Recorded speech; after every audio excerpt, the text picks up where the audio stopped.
দিনটা হচ্ছে সোমবার, ঘড়ির কাঁটায় সকাল 10টার মতো বাজে। ঘুম থেকে উঠেছি তো অনেকক্ষণ, কিন্তু সকাল থেকে আসলে আজ 3-4 দিন হলো আমার বড় জা এসেছে। মানে আমরা তো 2 জা, আমি ছোট। তো যেহেতু দিদি এসেছে তাই সকালবেলা ধরো ওদের মেয়েদেরকে নিয়ে স্কুলে যাওয়ার একটা তাড়া আছে। আর স্কুল যেহেতু আমার ফ্ল্যাট থেকে সামনেই, তাই স্কুলটাও ওরা যাচ্ছে। তো সেই কারণে সেরকম কোনো কাজকর্ম করতেই পারিনি। আর ভোরে তো আমার মেয়ে তো অনেক সকালেই চলে যায়।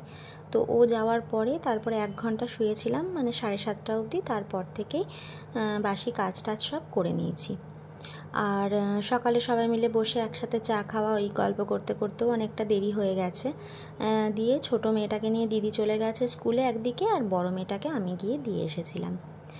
আসলে দুজনকে একসাথে নিয়ে যাবে, তো আমি বললাম যে ঠিক আছে, আমি তাহলে কথাকে দিয়ে আসি আর তুমি ছোটোটাকে নিয়ে চলে যাও। তো এখানে দেখো বিছানাও তোলা হয়ে গেছে এসে পড়ে। আর টুকটাক বাজারও করে নিয়ে এসেছিলাম একেবারে ওকে দিয়ে আসার সময়। তো এখানে জামা কাপড় ছেড়ে এখানে গতকাল একটা পার্সেল এসেছিলো।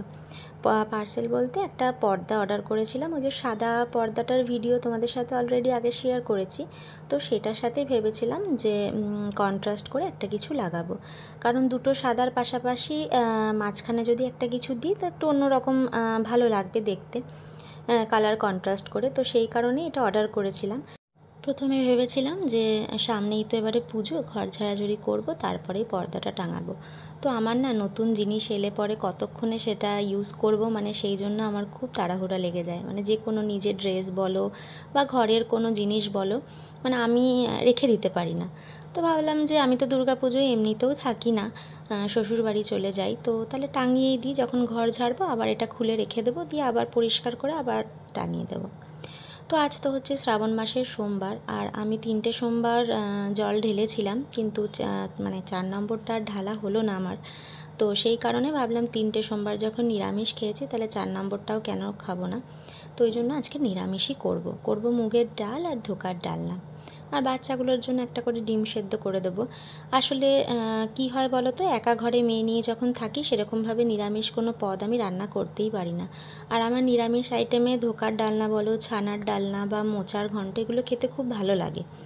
তো একা থাকি, করা হয় না। আর আমার হাজব্যান্ড তো বেশিরভাগই দিনই থাকে না। আর রবিবারগুলোতে না এতটাই তাড়াহুড়া থাকে যে এই এতটা সময় দিয়ে রান্না করা সম্ভব হয় না, কারণ এইগুলো করতে তো একটু টাইম লাগে। ধরো ডাল বাটো, সেটাকে বড়া করো, আবার মানে অনেকটাই টাইমের ব্যাপার।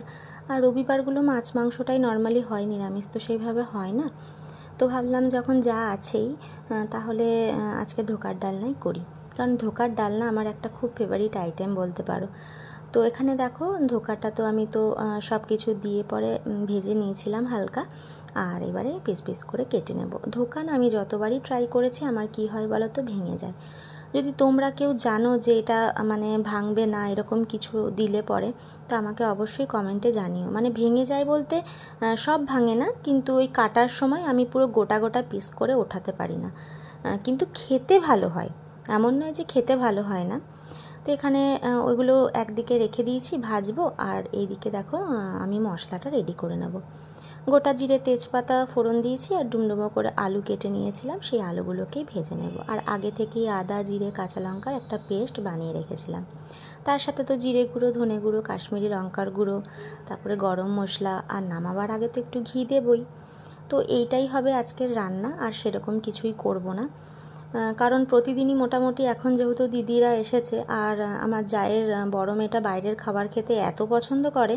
আসলে কি বলো তো, আমাদের শ্বশুরবাড়িতে একটু গ্রাম সাইডে, তো ওখানে সেরকম খুব একটা বাইরের খাবার ওরা খেতেও পায় না। মানে দোকানপাট আছে, না নেই, মানে গ্রাম যে একদম গ্রাম সেরকম নয়, মোটামুটি মফস্বল মতো।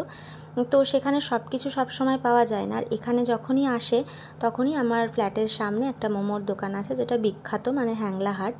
তো ওখানে মোমোটাও বেশ ভালো বানায়। তো ওরা আসলে পরেই বলে মোমো খাবো।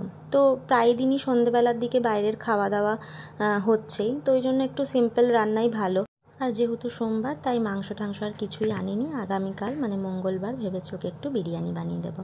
তো চলো আজকের ভিডিওটা এই অবধি রাখছি, দেখা হচ্ছে নতুন আর একটা ভিডিওর সাথে। সবাই ভালো থেকো, সুস্থ থেকো। আজকের মতো টাটা।